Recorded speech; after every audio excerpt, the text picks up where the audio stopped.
Hey everyone, welcome back for another Who Are They Real Talk, and today we are here to talk to you about this past weekend, Wizard World Cleveland Comic Con. Once again, I am Matt. That would make me Nick. And we're back, all this fun stuff. We got a fun little skit video coming for you, that stars Tom, who's normally doing camera work for us, so that's, you should have a good time with that, especially if you're familiar with Uncut Gems. He normally writes for us as well. That's where you're actually going to see most of his work is on our website. But we were able to get him out and kind of get more involved with the behind the scenes and camera work and also just be in front of the camera as well. Which came in handy, especially for all the stuff we were doing the first 2 days of Comic-Con. We all had our own things we had to do Sunday, but for those first 2 days, it was a really interesting and fun event. Absolutely. I mean, it's a lot different than years past, or at least it felt like it, but I think that, we occupied ourselves with a really good time of producing content and doing more interviews this time around, and you're going to see a lot of those within the next upcoming few weeks, as well as that video that Matt was talking about, just making sure, obviously, time-wise can be spent to do it. But it was... I was kind of surprised that a few vendors who I've seen there for years past weren't there. But other than that, I mean, it was just a lot of fun, and I think that we had a good time. Wild Bills was back. Yes, Wild Bills was back. It's always kind of good to have our annual Wild Bills fixed. I always commend them for doing their every single day of con. If you have a cup, you just have to pay for the refill type thing. And you can buy another cup if you want. They're like... It's a brilliant business model because it probably doesn't cost a lot for their drinks, and then you just take the drinks, the collector's cups and all that stuff. And there are people who I've talked to people. They're like, "Yeah, I collect all the cups." Like, okay, they're like each year I try to get a different one. Okay, that's part of the fun of it. Just people kind of coming back and forth. I would say even that is just a reason to come back. Yeah. Though I did see them at Oktoberfest and stuff like that, kind of spreading, their wings. We know where you're gonna be. Bring what you'll be bringing to Oktoberfest this year. Yeah, if I go, definitely. But you touched on the interviews, and two of the interviews that we did that you can see on our channel were with Sam Levine and Phil Lamar. And I just want to say, well, first off, talking about the Sam Levine interview, that was just so fun. He was so into it. He loved the fact that we did our research on his career, because especially when we asked the Brian Affleck question, it's like, oh, is he going to get this? Is he not? Then his reaction, like, you do one guest star, and for a pilot season of a show, and you don't expect it to make it on, and everybody remembers it. And it's just... And if you haven't seen those interviews, go do it. I said this on Twitter the other day, but with the Phil Lamar interview, walking up to that interview, you can tell he knows why he's there, and he loves why he's there, because you walk up there, he had a Green Lantern ring on and a Static Shock shirt, and even one of the pictures you can have an autograph from his table. Nick was just like, I looked at the picture and I didn't realize how many of these characters. Well, yeah, I mean, the man's voice, so many characters and more. And it's so interesting. I mean, the whole table when it comes to these events is kind of just covered with photos. And, there's no two characters that are the same on his table unless they're kind of in a compilation type photo, because he's done so many of them. I love Family Guy, and he voiced Ollie Williams, and I guess I should have seen it coming because I can hear it in his voice for characters that, again, I didn't even realize that he voiced. He voiced Wilt in Foster's Home for Imaginary Friends. Bulby, that was the most weird one out of all of them, from Jimmy Neutron. So it's just because you remember a lot of those like DC characters and Samurai Jack and even Hermes from Futurama, and then you kind of just see Kit Fisto and from Star Wars: The Clone Wars. It's just like that wouldn't have been one that I would have thought of. So it's just like, but even you were like, oh right, that's the thing. Like just to see like the amount of different people that he had done, it was just so intriguing. And another thing that was kind of interesting, that's more just from Matt and I's standpoint, but the impact that the Schmodown is having. Not only did we run into people who are wearing like Shirewolf's clothes and all kinds of different Schmodown things, who recognized Matt as the person who said he was going to be, you know, interviewing Sam. They're like, yeah, we didn't know he was coming to the con until you asked that question on SCN Live. I'm like, oh, well, glad I can help. So our Subscribe. impact is being reached. But one of the really intriguing things was that he had a Schmodown from when he won the title on for his, like, you know, character page. Autograph stuff. He had an option to get a Schmodown picture autographed, which clearly that's just kind of...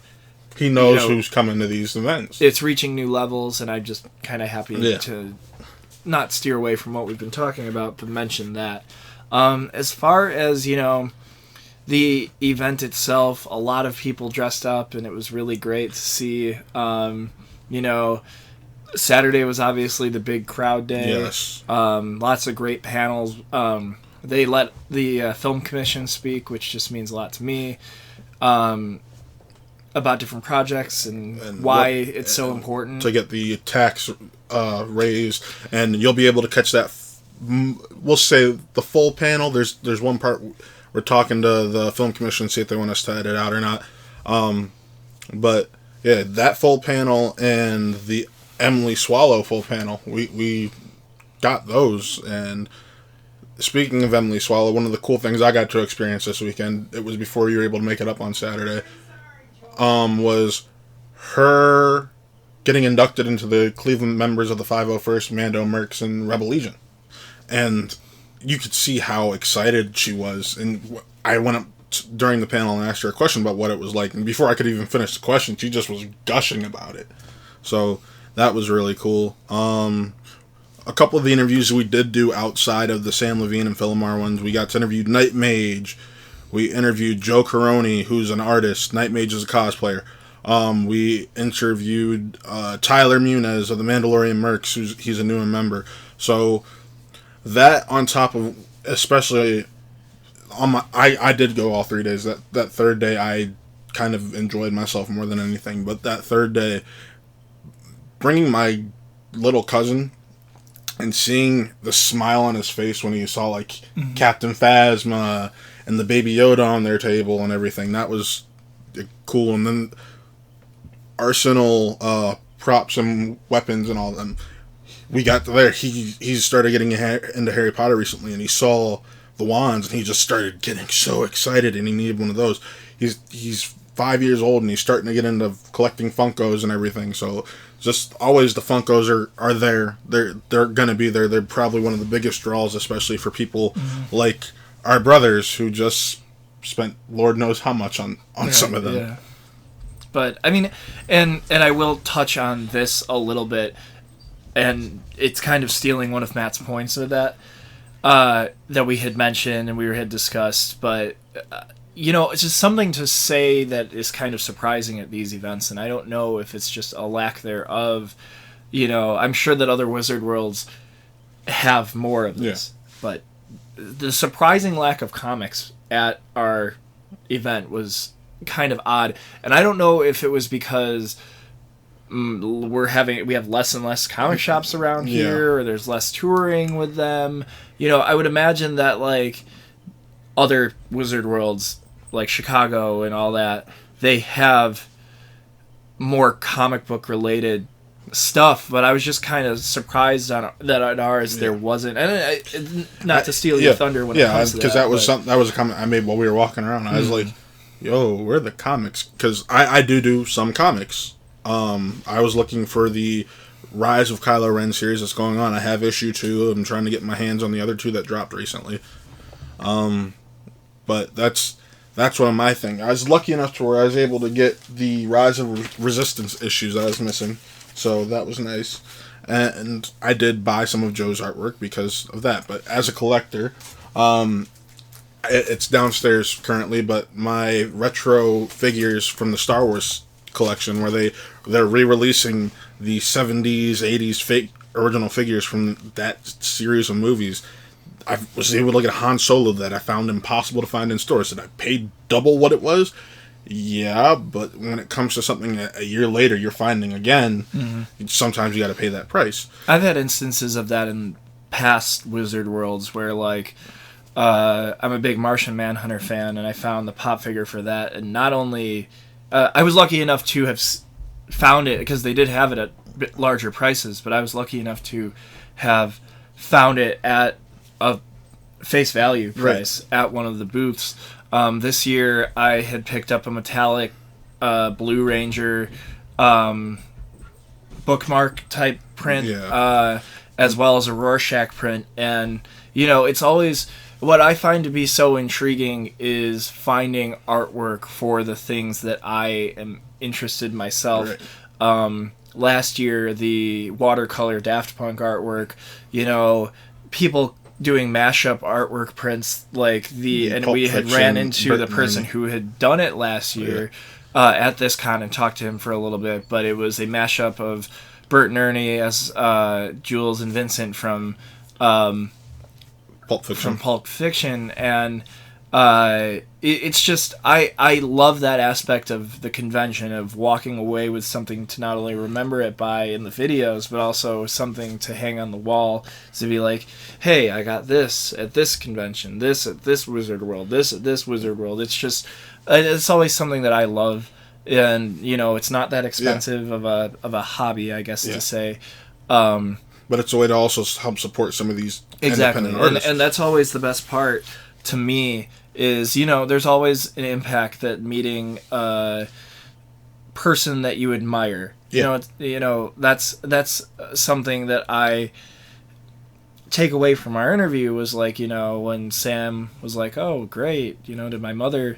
But you were like, you know, I have a very high opinion of you, you know, and that's something that is great at these cons, but I think that the best part is, you know, the artwork, the jobs that are created. You know, to allow people. There's a guy in Willowick, the coaster guy. He just Emily Swallow even sent out an Instagram post about the Mandalorian coasters that she bought from him, talking about he's got all this different stuff, but I had to take these because this is what I'm a part of, and I just loved them. But just some of the invaluable promotion some of these people get, especially from celebrities like that.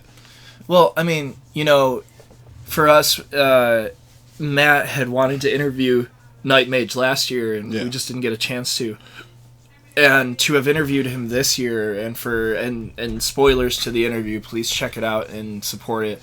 But, you know, just because that one hasn't been released yet, he said that, you know, he's done what, like 20 conventions? He does 3 a month. Or 3 a month. He says that's now. Insane. You know, to the fact that these creators in our area are invited back to these conventions. And just able to make a living off of it at that rate. It's exciting. I mean, you know, and he even was... And you would be in awe of what you're about to see when it comes to his work, and please support it outside of our own video. I know he's on Facebook and Instagram. You know, look at the cosplay. pictures. But you're going to see a small preview that Matt had recorded of all the pictures of the different cosplays and prints that he does. And it's incredible, and the fact that he does so many on such a small budget, but they look as good as they do, you know, it really shows for what these cons can mean to people. And I just really, I get excited at the fact that we are able to not only shed a light on, you know, interviewing a celebrity is a thing that few people can do as is. Yeah. But the fact that we can shed light on other creators and content and stuff like that, and we get to thank Wizard World for that, and Jerry every single year that we are invited back. Yeah. About speaking of creators, and we talked about art, there's not just the normal drawn art, there's stuff like the wand displays that you got, or Wolfgar Props, who's just buying the Halloween costume and toy store Nerf guns and things like that, and turning them into these just real-looking prop replicas, like the droid blasters, the Fortnite guns, some of the Nerf, most obscure Nerf blasters you would see turn into these Star Wars-y, Star Trek-y looking things that could be used as basically props on any micro-budget production that would need something like that. Arsenal models that we were just talking about, their wands, they do prop kits. I know Tom was in awe of the Blade Runner prop kit. He was like, I kind of want that, like, really bad. I just don't have the money for it right now. And I mean, that is such an original idea, in my opinion, of basically, and I'm sure that it's done in other places, but taking models, essentially, which, model car making is such a popular hobby as is, and turning it into model prop making. Yes. And, if I could have my way, every single year I'd pick up something from them and build it and show it. And, their Sirius Black Wand, Matt had given me, or I had asked Matt when he went on Sunday to get me a business card from them. And that's something that I will just kind of, from a perspective of myself, kind of push on everybody. Like, if you don't have the funds, which I just didn't at the time, because there's one artist that I'd buy every single piece of his artwork if I could, make sure that you ask them if they have a business card, because as happy as they are to see you buy something from them now, they are not mad when they go, oh, that person actually came back to me after the fact. They're interested in buying other prints and stuff like that, and other stuff that just needs to be sent through the mail. I mean, like, I can never find a Sirius Black Wand anywhere, and he's one of my favorite wizards. I mean, and when you do, like, at the bookstores, because I know you can get them there, they're like $40 some odd.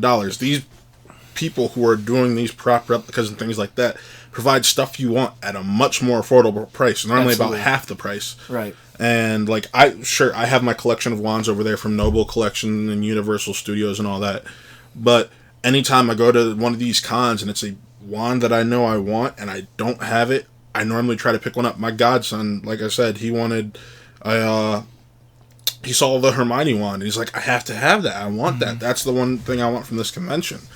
But one thing that we lightly touched on when we brought up the merch and all that is all the charity work that gets done at these too, which is another important thing. There was the Ghostbusters of Cleveland, which we have an interview with as well. There's the Deadpool car. There's the Star Trek groups, the Star Wars groups, as we already said, and even some of the normal cosplayers are there doing charity for. Night Mage was. Yeah, so it's all of these things that make cons like Wizard World important to go to and important to support. And do you see stuff like that at San Diego Comic-Con? Yes, but at the same time, who in their lifetime gets to go to San Diego Comic-Con every year? It's very rare when you meet someone who's that lucky. You have cons like Wizard World that travel across the country and come back year to year to year to year to year. And if you want to keep getting that experience that you can get from like a San Diego Comic-Con on a smaller scale that you can continuously go to, you need to support cons like this. So I made that little spiel, but it's the truth. It's why I like going to Wizard World. There were after the first 2 times I went, I stopped for about 2 years, and then I started getting back into it, and it's been one of the best decisions I've made because it's fun to just go there and support. And it's even, do I have my fun covering it? Yes, but it's also fun to being someone who likes cosplay and all that, to go there and just see some of these different costumes around. Well, last year we even dressed up the second day as Han and Lando, yes. But to support the cosplayers and stuff like that alone is worth the price of admission. Because you'll make some of those people's days just by asking them or to take a picture with them. I know I was shocked because I threw together a last-minute cosplay because Z was dressing up as Miles Morales Spider-Man. And Johnny was dressing up as Hufflepuff. He's like, you're not going to dress up? I put my suit on, threw on my Black Panther necklace and beads, and I walked in there, and I had a few people ask me for a picture, like, that's original, that's different, I like it. I was like, in my head, I'm like, I put this together in 5 minutes. Right. But thank you. Yeah. But just when people get asked for those pictures, just normal cosplayers, not ones who are there as a part of the event, but there to support the event and just be there to have fun, you can make their day. And also, cosplay is not consent. Always make sure to ask before taking a picture. And, I mean, there's always something to do.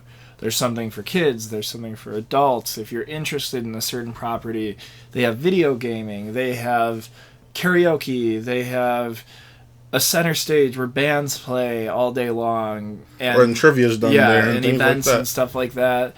There's all kinds of different panels. If you're interested in learning to become a cosplayer, there's an entire panel alone, or I mean, there's an entire stage alone just for creative types, as opposed to where you might find like a celebrity panel or something like that. Well, they still also have like those normal side panels. Like Night Mage had a how to do cosplay makeup panel the other day. Mm-hmm. So like, go to these cons, whether it's Wizard World or like the local con we have, Nyan Con. Mm-hmm. Go to cons like that. Be their support so they can continue to grow and get better. And another thing we had failed to mention, on Sunday, Johnny Woo came back again, a very close mentor of mine, and did his stunt choreography panel that they welcome back every single year. So it's just, there are reasons to be creative and enjoy something about the con. There's something for you, even if you go for one day, even if you got the whole weekend pass. Even if there is no celebrity that might interest you there, there's always something about that con that can bring people to the table. You'll see families, you'll see individuals, you'll see couples, friends. You'll see friends, just who are there, just having a blast with each other. And that's something that I like, is that there's always a family-friendly environment there.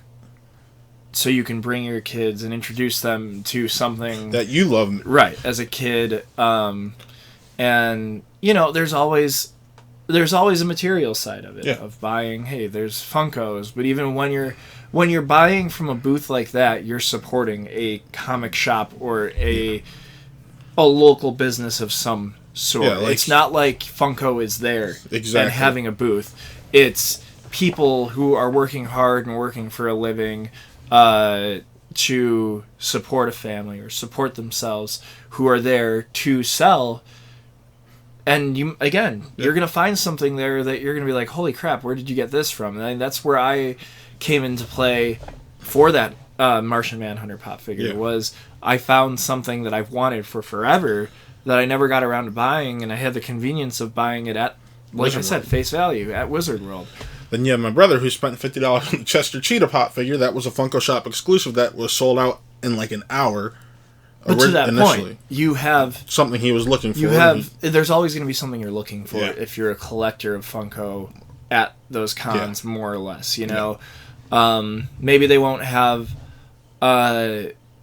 something, or that's too much money, but even like last year, BK was there and saw a pop figure that he wanted. It was basically a holy grail of Funko when it came to Game of Thrones. And it's a pop figure that was actually at what its value is now. But like, I'm not a big Funko guy, and Nick somewhat is. He's less selective than I am, but he still has like all of his Joker pops and the Star Wars characters he wants and things like that.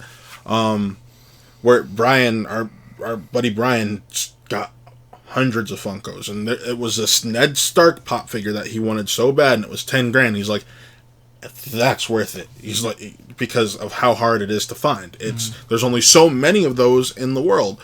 Just like Celebration, there was 2,500 of each certain pop figure that was there, of the blue chrome ones. It's stuff like that you'll be able to find at a con like Wizard World, because you have people going to those bigger cons or being able to get on those sites and grabbing them and just putting them out there where people can get them easier. So, absolutely. And I mean, again, I keep bringing up that Martian Manhunter pop, but I commend the person for doing that, because you see them everywhere, and then you see something like, oh, this is affordable, and it's cool, and it's there, and the convenience of having it there, and I don't have to travel to 9 different Walmarts to find what I'm looking for. I can buy it there. It's just continuing to preach how great going to something like this is. Which we're glad to say that they'll be back at the end of February next year, which we will definitely love to do coverage again. Mm-hmm. But I think that's it. So once again, support these cons, support Wizard World, and signing off, I'm Matt. I'm Nick. And this was another Who Are They Real Talk.